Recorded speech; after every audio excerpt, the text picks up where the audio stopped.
Hello, everyone, and welcome to our webinar of Real Estate Investing for the Win. So happy to have you here today. We are excited. I'm excited about this topic. It's going to be new to me, and hopefully it'll be new to you. So today we're going to be talking about adaptive reuse. And then we have a wonderful speaker. His name is Christian Catron, and we are friends. We've known each other for a very long time, not only locally, family, but also in the real estate investing world. He's an amazing man, and I can't wait for you to get to know him. As I said, today we're going to be talking about adaptive reuse, and he's a seasoned investor coming from the military, and hopefully you'll talk about that as well as what you've done in real estate. So let me go ahead and stop sharing, and Christian, I'm going to give you the reins. Let's see if I can make you the host. Yes.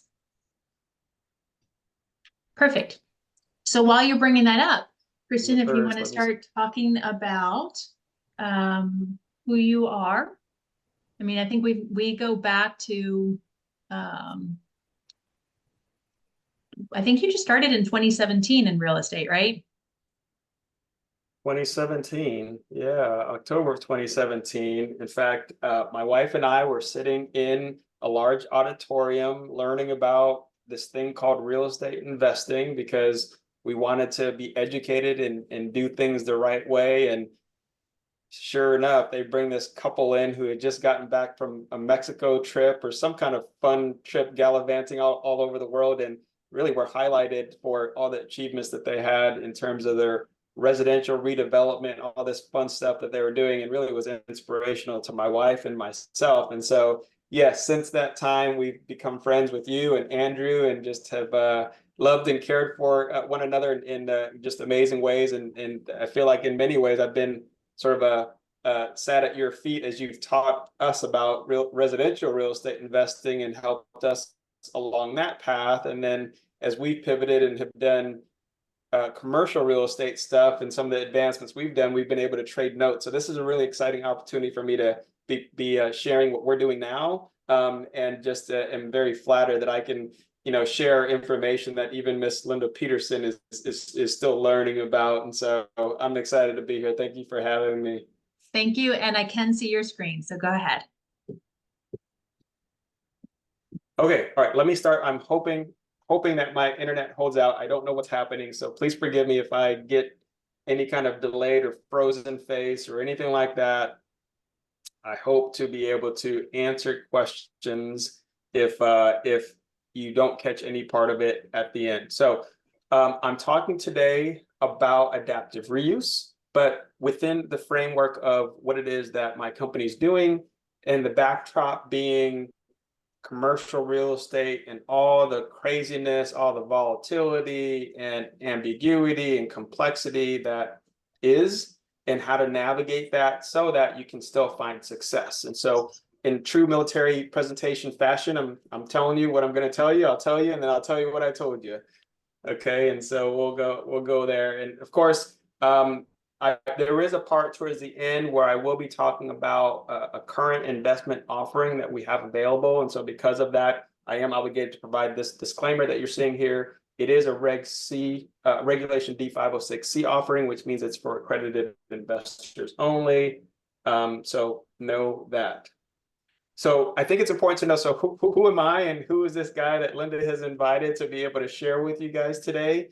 And so that way, within that context, you sort of get to see what's driving me and how it is that we've come to be where we are today. The first thing that I always tell people is I was born on a dirt floor in a third world country, which is the Philippines.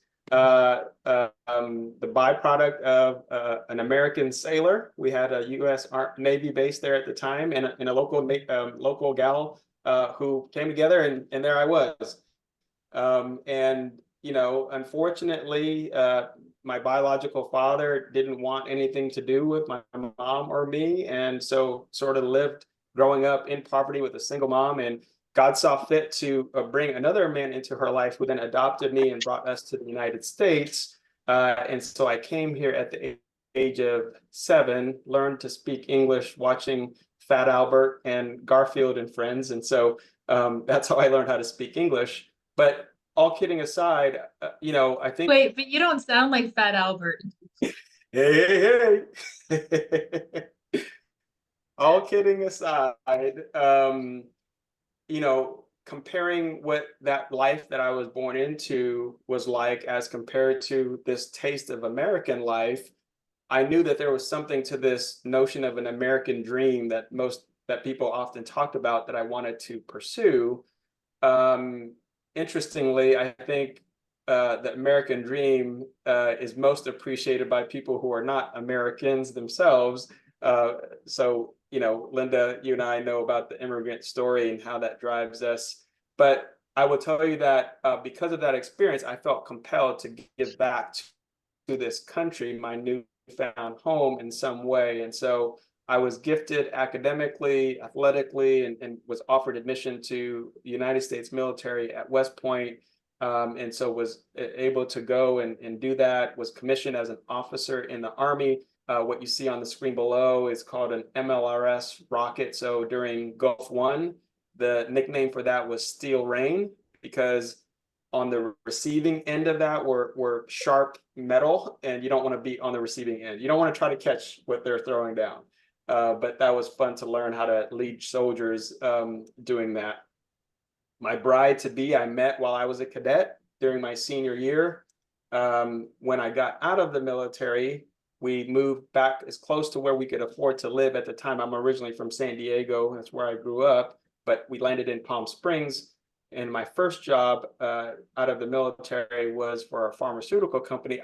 I had no idea. Someone told me that you can actually sell drugs legally from the back of your car and get paid for it. And so they gave me a car and they gave me medications to provide to doctors. And so that was a really fun job. Both Naomi and I actually did that for a time.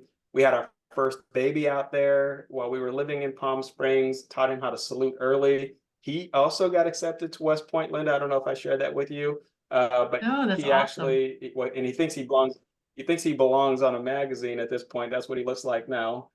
He did get accepted to UT as well, to the Macomb School of Business, which is where he is now. So that's where he decided to go, and very proud of him for doing that. We've lived in Austin since 2006.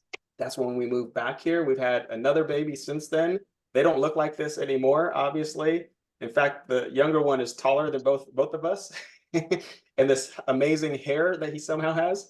I myself also went to Macombs for the MBA program there, was offered a full ride scholarship while I was working as a sales manager for a pharmaceutical company called Novo Nordisk.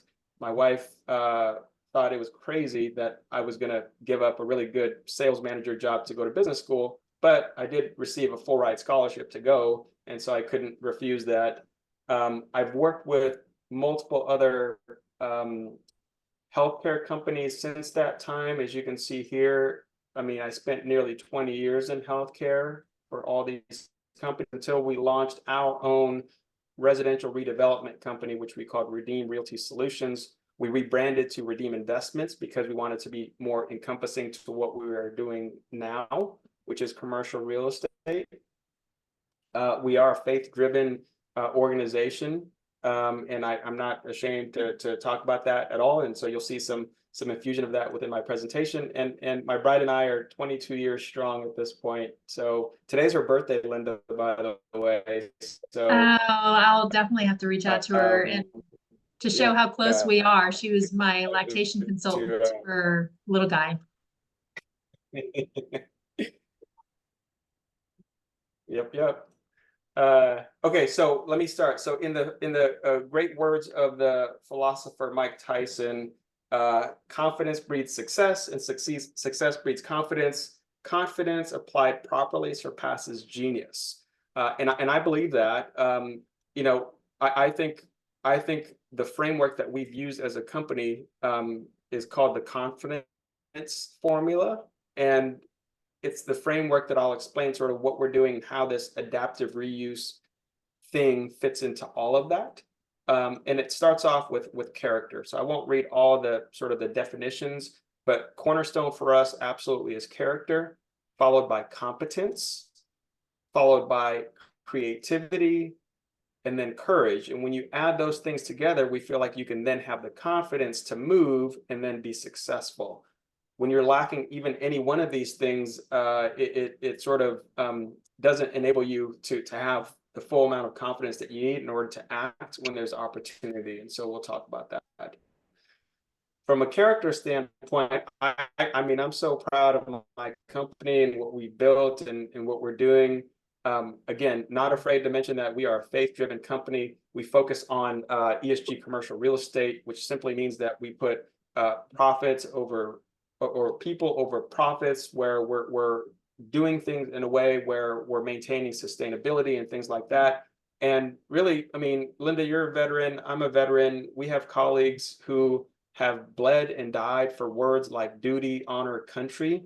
Similarly, we have words that we espouse, our core values: integrity, servant leadership, relationship focused. We make decisions based on these. We hire and fire based on these. Our strategies are pretty straightforward. I'm going to talk about adaptive reuse. We're going to talk about, value add and how we do things there, but really also with regards to renewable energy, sustainability, like I mentioned earlier, those are sort of standard components of what we do.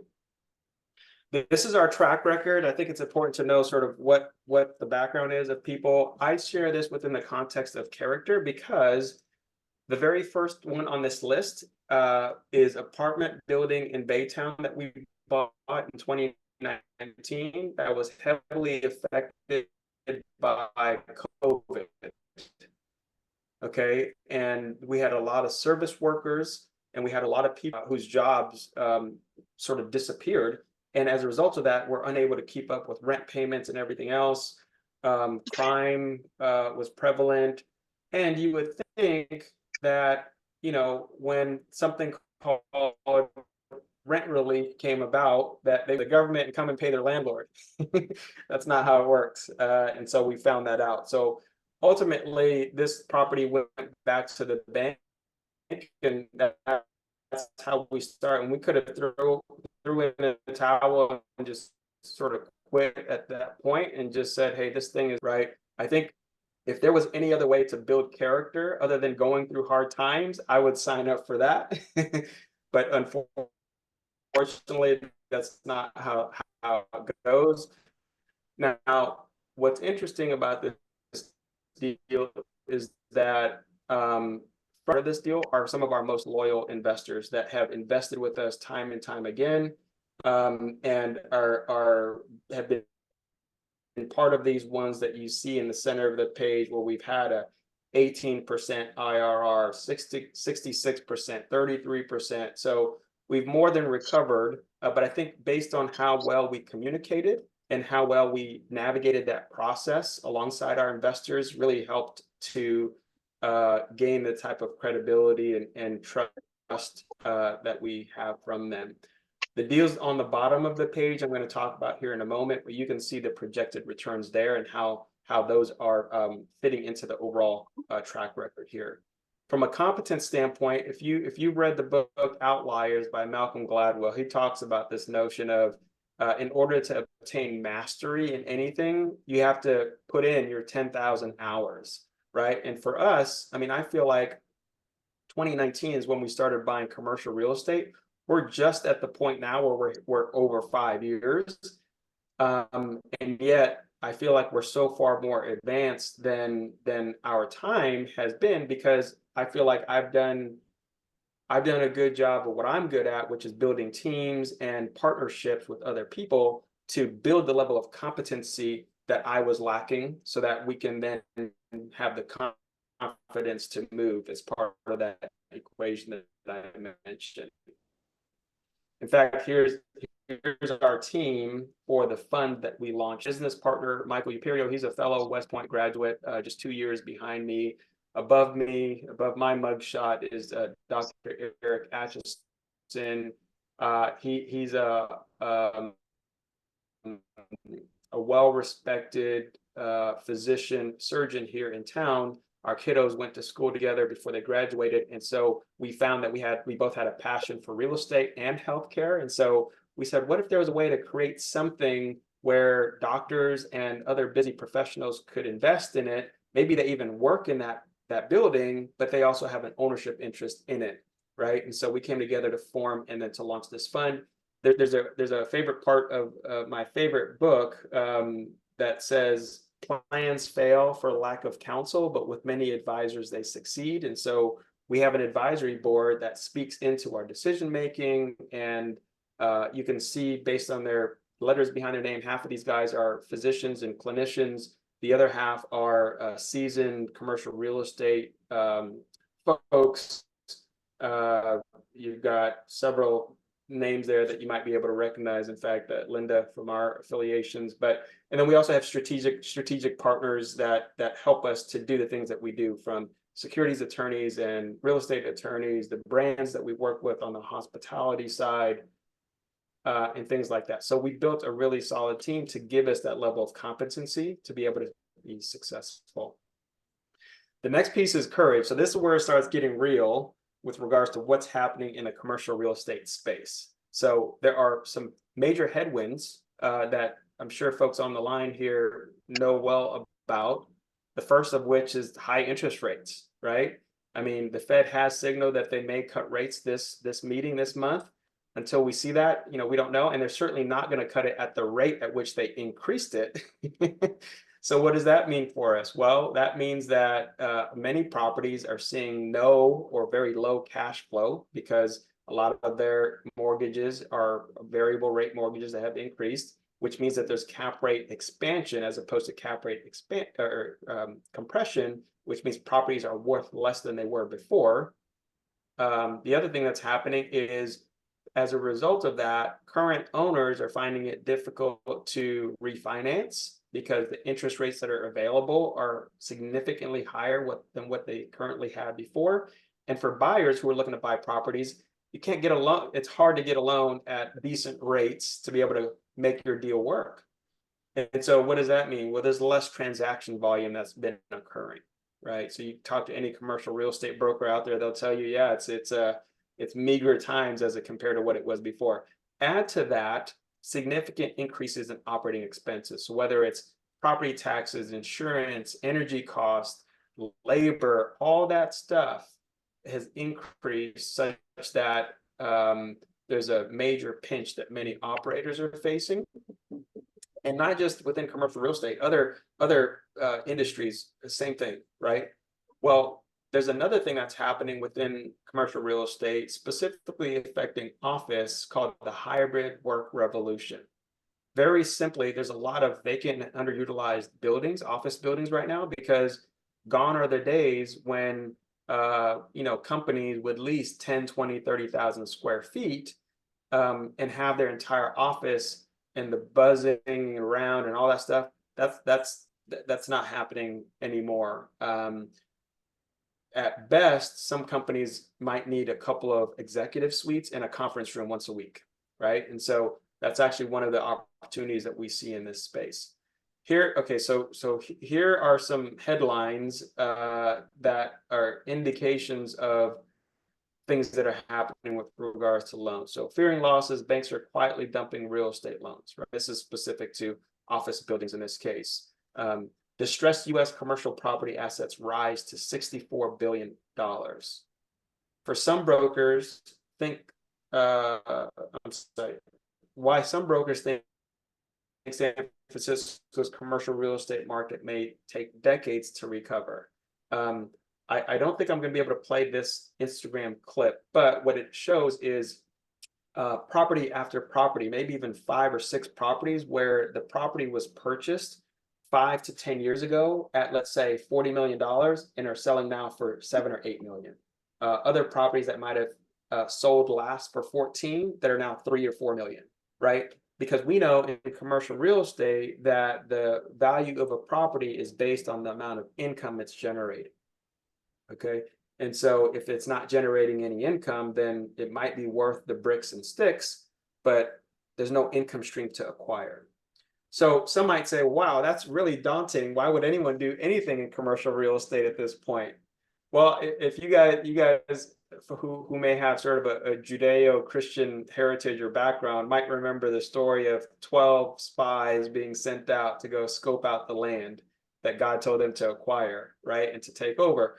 And 10 of those guys came back and said, nope, we're not doing it. And only 2 of them said, hey, there's tremendous opportunity. Let's go take it, right? Well, that's more of what we do. That's more of our mindset, right? So the questions we ask is, well, can you still make money when you buy in this environment? And I say, absolutely, because like I mentioned, there's tremendous distressed properties that are available. And I don't think I mentioned it earlier, but I think the figure is $4.7 trillion worth of commercial real estate loans are maturing within the next 24 months. And the thing that we know about commercial real estate loans is that all of them have a balloon payment, whether it's a 3-year, 5-year, 7, 10-year. At some point, you've got to do something. You either have to refinance or sell that property. And like I said, it's difficult right now for sellers or for owners of properties to sell at the value that they would like, because it may not be worth what they once thought it was. And so there are loans that are maturing. There's still high interest rates, high operating costs, like I mentioned earlier, and in office, especially high vacancy. Okay, well, the other question is, are there other asset classes that have a high demand, right? Aside from sort of the darling of commercial real estate for a long time, which has been multifamily. Well, we think so. You know, the ones that we're investing in ourselves are medical, hybrid office. So hybrid office is not as compared to traditional office. These are business co-working centers where, again, someone can simply rent for a year or less, or even a day, a conference room, right? And then hospitality. So that's something that we sort of stumbled into. I mean, RV parks, mobile home parks, all the things that Linda's doing sort of fit into this category for me, which are sort of some non-traditional methods that most folks may not be exploring because they've only known sort of what most of us have known, which is just multifamily. And I love multifamily. I mean, that's our first love, and we'll probably get back to it when it makes sense. So the other question is, well, should you change or adjust your business model in light of what's going on in these conditions? Should you maybe focus on income versus growth, like most of us have been focused on value add? Well, maybe there's an income component now where you're acquiring assets, like one I'll talk about, that that is providing cash flow, but maybe may not provide sort of the historical level of returns that folks may have been accustomed to. And then are there new or different products and services that you can begin to offer as a result? So that's how we're thinking about it. So all of that to say, well, how do we then move and behave within this environment? Well, to me, it has a lot to do with how creative you can be, right? And so this notion of adaptive reuse is exactly how my company is approaching it. And very simply, there are 2 major demographic trends that are driving this. The first one I already talked about. This is just more data supporting that, and it's called the hybrid work revolution. You can read some of these stats for yourself. Just suffice it to say that a lot of people want to work from home, and many companies don't want to lease space and have that significant amount of expense, because the thing that that you have to remember with leasing these spaces is they also have to pay their pro rata share of operating expenses because of these things called triple net leases, which as a property owner, we love. In fact, there's a version of that we especially love called absolute triple net leases, where even the capital improvements of the property, the roof, structural, HVAC, foundation, the entirety of that is the responsibility of the tenants as opposed to the landlord. There's this other demographic trend called the Silver Tsunami. And before I get to that, let me back up and say this.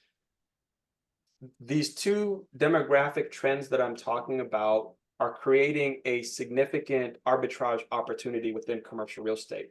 And that arbitrage opportunity is a result of the significant supply and demand imbalance. On the supply side, it's what I just talked about with regards to the amount of vacant and underutilized space, office buildings. There's an oversupply of those. Question is, well, what do you do with those? And so that's where the demand side comes in, which is the second demographic trend we talk about, which is called the Silver Tsunami.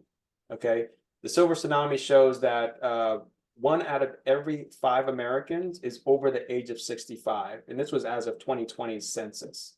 So this 20% that I have showing for 2024 is actually higher than that. Within the next 2 decades, that number will increase by 50%, such that 30% of the population will be over the age of 65.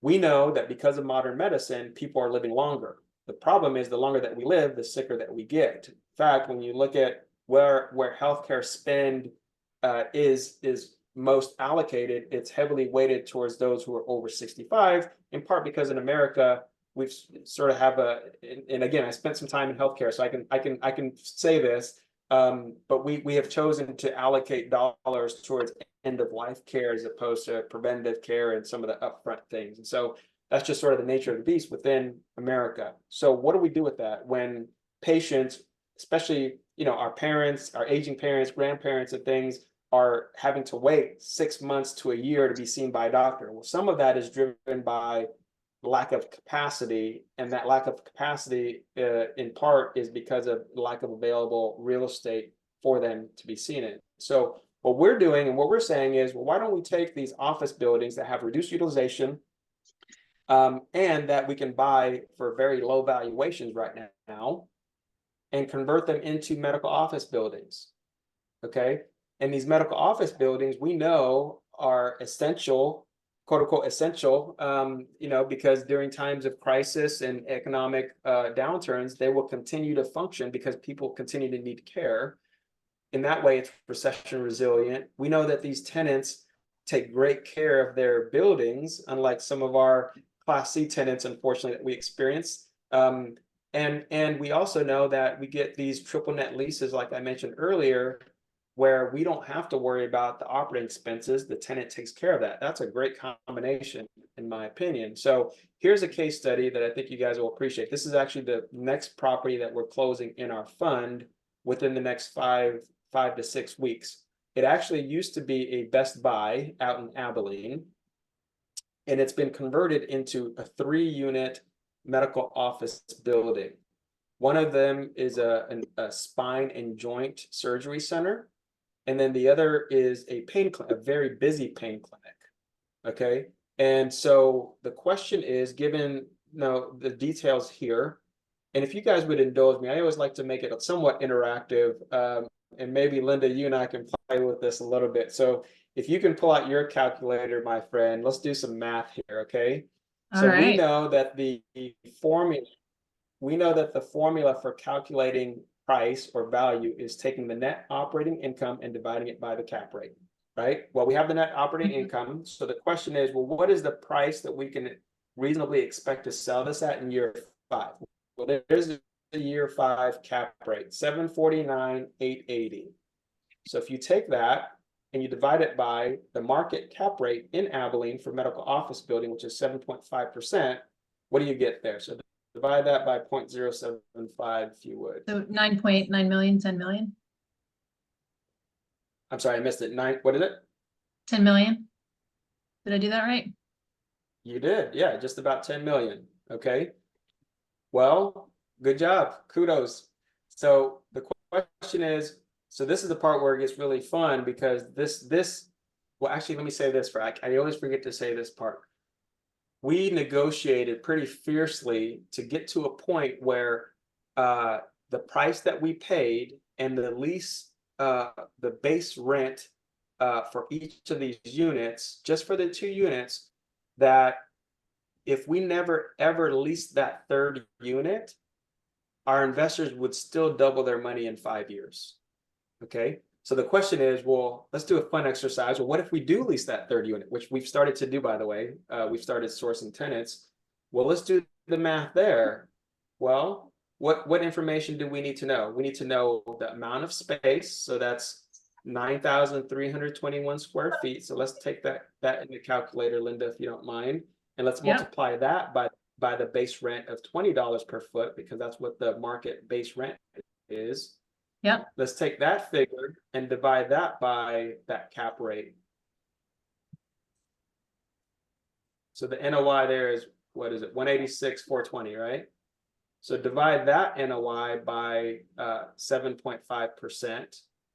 And let's see what the incremental value is simply by leasing up that third unit. 2.5. Oh yeah, another 2.5 million simply by leasing up that third unit. So what does that mean for our investors? Well, what that means is that we get to average 11% cash on cash, again, just with the 2 units, okay? And they get to they get to 2x their investment. But if we lease that third unit, they'll actually 3x their investment. So it's kind of nuts to think, but in this scenario, this is a property that's already been converted. We're just experiencing and benefiting from the upside of leasing out that third unit. Nice. Okay. So you're turning the 6 million into 12 million. Yes, ma'am. That's exactly right. So we have the confidence to move because of the competence, the creativity, all those things that I mentioned with regards to that formula, in order to launch this fund that we launched in December. And so I'll go through these very quickly. This is a lot of words to say everything that I just said right now. Let me ask you about this. We know that this is a recession resilient investment. These are the so it's like the wings. These are the projected returns. Okay. And this is the strategy that we're employing, right? This adaptive reuse strategy. Okay. The investment thesis for us for this fund in a single page is simply this. So if this represents a building that we acquire, we like to pay no more than 20 to 30 cents on the dollar for that building. And even after construction cost all in, we like to be no more than 50 to 60% of replacement cost. We then convert that into some type of a medical office building, whether that's an ambulatory surgical center on the top right, or a residential treatment center on the bottom right, or anything in between. And we know, again, because of the team that I've assembled and the partners that I have from a medical expertise standpoint, like which types of properties would do well in which markets. So we have to have an awareness of that. From a capitalization standpoint, because we know anytime you buy an asset, you have to capitalize it with debt and equity. We're coming in and we like to have no more than 70% of the capital stack be in the form of debt. But the really cool part, again, going back to partnerships, is this thing that we've discovered with partnerships with municipalities, right? So the first sliver of equity above the debt line or the debt section is HTC and EDC. I like acronyms not just because I was in the military, but it makes it shorter so I could fit it in a slide. HTC stands for Historic Tax Credits. EDC stands for Economic Development Corporation. Okay, and so I'm going to show you a property here in a moment where we received. Actually, I'll go into greater depth when I get to that. But just know that part of our equity stack involves partnerships with municipalities, partnerships with renewable energy developers who can invest capital in order to implement the microgrid strategy that we have, and then all of that in an effort to minimize and limit the exposure from a risk standpoint for the equity investment we're making from our fund into those specific deals that we're buying. So this is sort of our flagship, if you will. This is a 10-story building in Temple, Texas, just an hour north of where we live here, Linda. And what was happening is the city of Temple is undergoing a significant revitalization of their core business district. They're spending a lot of money to get everything spruced up. They have a lot of economic investment from various different companies. Meta is building $1 billion data center there. There are other companies that have made announcements. This used to be a regional bank, and what we're doing is we're turning it into a Courtyard Marriott hotel. Okay, it's going to have this really cool bar and bistro, patio, lounge. I mean, it's going to be kind of swanky, very cool. The incentive that we're getting for this deal, the city is giving us $4 million of a cash grant and 10 years of property tax abatement. Okay. And we found out within the last 6 months that the property actually qualifies for historic tax credits, okay, through this little loophole that we discovered, which means that, and this is a conservative figure, 5 million, the number is actually more like 8 to 9 million now is what I'm told. Only 2 million of the 4 million cash grant from the city did we account for in our underwriting. This 8 to 9 million for historic tax credits, we don't have that accounted for anywhere, which is very exciting prospect for our investors, because that means that we should be able to return capital to them even before we open the hotel, which is nuts to think about. This other property we acquired in March, it's a 148-room hotel in a town called DeSoto, which is just about a couple exits south of, one exit south of where Highway 35 and Highway 20 meet in Dallas. I don't know if you guys have heard of those high schools. They've produced 22 NFL players in the last couple of years. And because of its proximity to that intersection of 20 and 35, there's been a surge of companies that have built warehouses and industrial warehouses and flex office. And so many executives here, 64% of bookings for hotels in that market are corporate travel. So this is a property that we're buying, that we have a franchise agreement with Wyndham. We're using this brand called Trip, which is a South American brand that they acquired that they're now launching in the US starting, and this will be the first location in Texas. So they're very incentivized to make sure this is successful. Wyndham themselves is putting $1.2 million into the deal. We just had another meeting with the mayor and the city council member whose district this property resides in 2 days ago, and they're supportive of the project. The degree to which they're supportive will be reflected in the size of the check that they're willing to write. But even here, we didn't account for any of the anticipated incentives from the city. And so,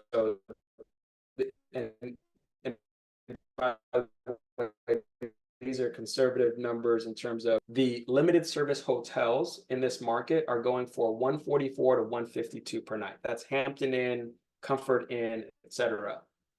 Based on the price that we bought this for, and this is an extended, I'm sorry, this is a full service hotel, bar, restaurant, cafe, room service, the whole thing. We're able to charge 110 per night, which is significantly undercutting the competition. There are no other full service hotels in the immediate area. So anyway, everybody's excited about what this is going to do to the market there. But those are two of the properties that we've already closed on. This we've already discussed, so this is sort of redundant.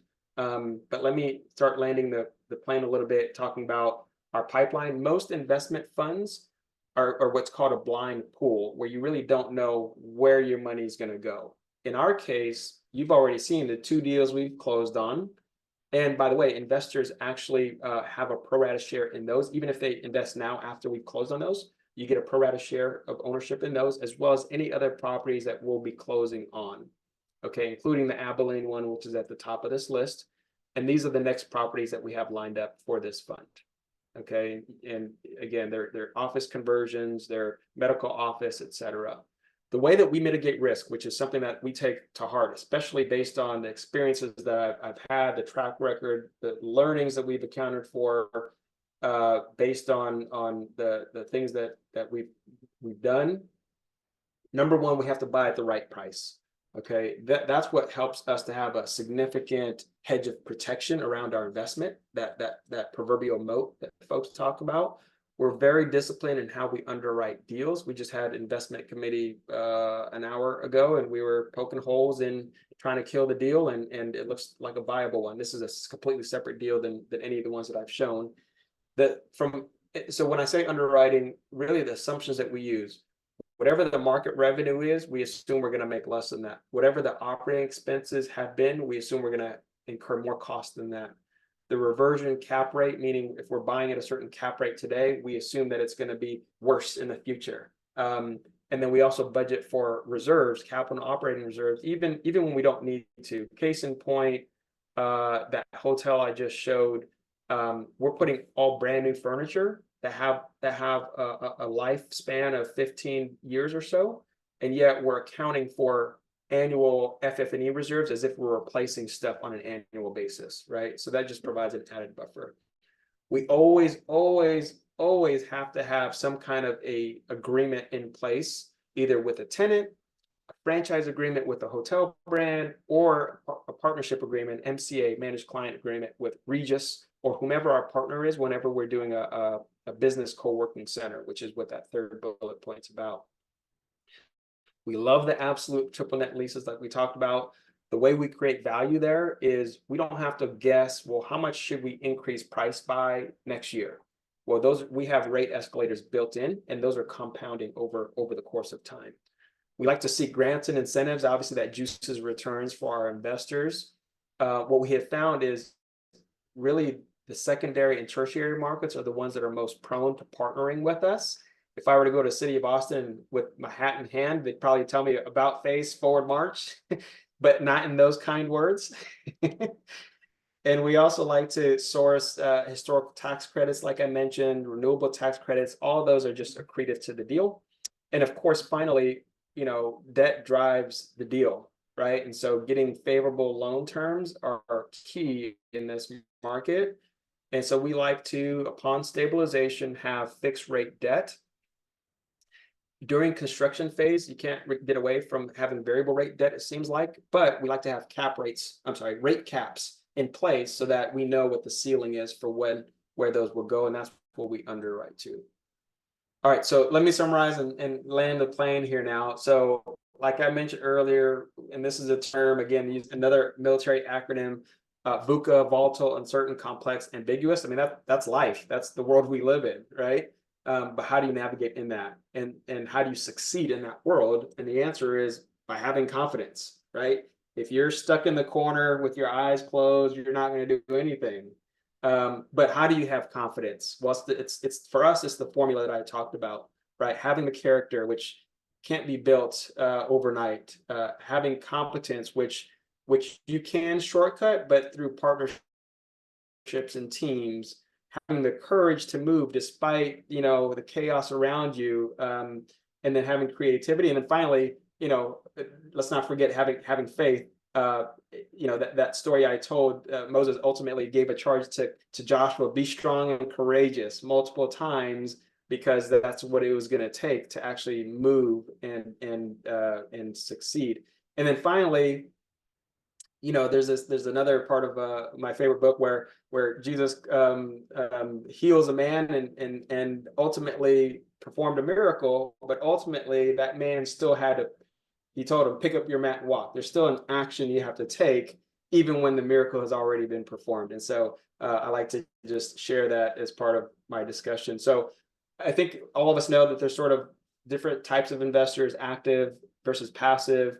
You know, I'm more than happy, and I highly encourage folks to explore what does this look like for those who are investors, to find out, you know, is this a strategy that you can employ yourself? Absolutely. It takes some time and a lot of you know, at bats and things that we've been able to do. Or if you want to invest passively with the likes of myself and Linda and some of the deals that we're doing, then, you know, certainly being a limited partner, a limited investor is another avenue to do that. One thing that I often forget to say is that we do help people who have retirement accounts self-direct those accounts into these types of investments.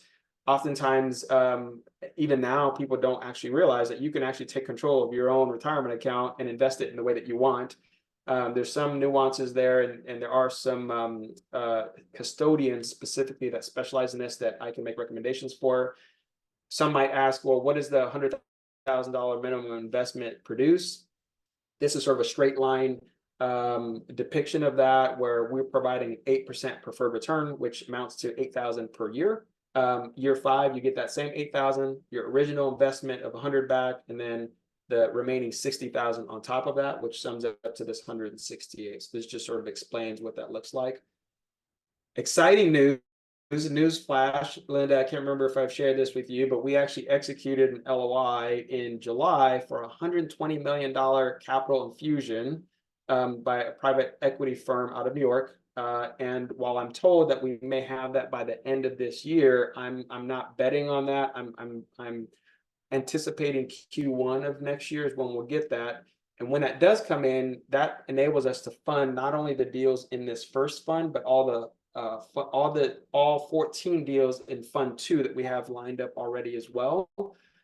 Between now and then, though, between now and end of the year, there are 3 deals that we want to close on that are screaming deals. And so we still have opportunity, I guess, is my point, for investors to come in. There's about $5 million of equity that we need to raise before the end of the year in order to close on those deals. And so if folks are interested, what you would do is scan this QR code. If you're simply interested in learning more about medical office real estate stuff, you would scan the QR code on the right. And if your camera isn't working, you can see the website there. So I think that's all I've got, Miss Linda. How did I do on time? Oh, you're great. And so what I can do as well is put this information in the newsletter, if that's okay with you, so that people can reach out to you. Does that work? Perfect. Yes, ma'am. That's great. Okay. And so can you give me back control? Yes, I can. Beautiful. Stop sharing. And then I'll share my screen.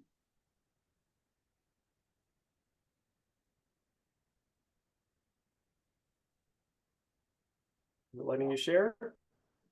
No. It still has you as, oh, I can reclaim. I can take There it you from you. There you go. Okay. So, perfect. Can you see my screen? Yes, I Okay, can. so perfect. So if anyone is looking to invest in deals, as we just talked about, you can reach out to us, and then we've got a weekly newsletter where we're going to put the deals as well as they come across. And so if just by being on this webinar, you'll automatically be added to the newsletter. If not, just reach out to us if you want to be. And then next week, oh, I need to update the picture. Sorry for that. We'll be talking about wholesaling. For a lot of people, we're talking about like big commercial deals, but that's not where I started. I started with wholesaling, and you can do both, right? There's a great strategy in, doing a wholesale, doing a couple rehabs, and then investing. So you've got passive income while you're building active income as well. So we'll be covering wholesaling next week, how to create win-win solutions with lower risk. I'll also be sharing marketing tips, list building, deal analysis, and wholesaling packages. So wanted to thank you all for your time. I appreciate it. And thank you. Want to give Christian a huge shout out as well. And so what I'd like to do now is actually open it up for any questions that anybody on the call might have for Christian. So, okay, somebody's asking, Christian, are you located in Austin? You're on mute. There you go. I am, in fact, very, very close to the border of North Austin and Round Rock. So